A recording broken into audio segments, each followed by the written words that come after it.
எவ்ளோ கஷ்டம் வந்தாலும் நான் படிக்கணும்.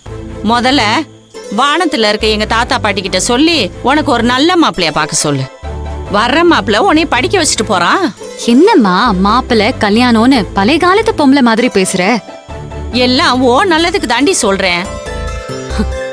இதுக்கப்புறம் உனக்கு புதுசா ஒருத்தன் பிறந்து வர போறானா என்ன? மேல இருக்கிற பெரியவங்களா பார்த்து உனக்கு ஒரு நல்ல மாப்பிள்ளைய முடிவு பண்ணா எப்படி இருக்கும்?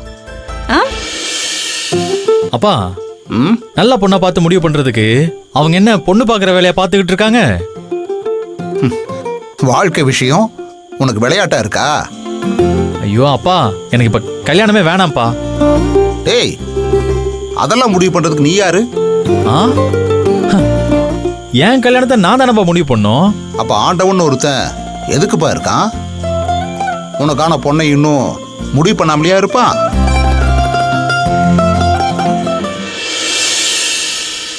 எப்பவோ அதை முடிவு பண்ணியிருப்பாரு.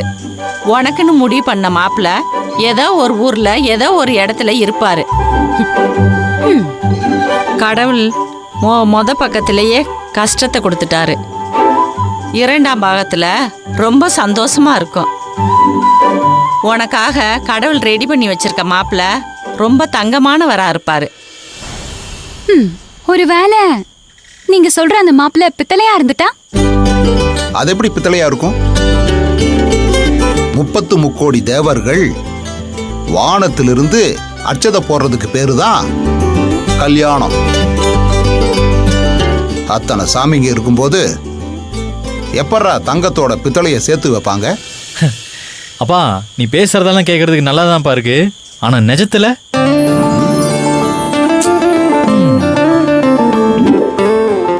கண்டிப்பா எனக்கு நம்பிக்கை இருக்கு.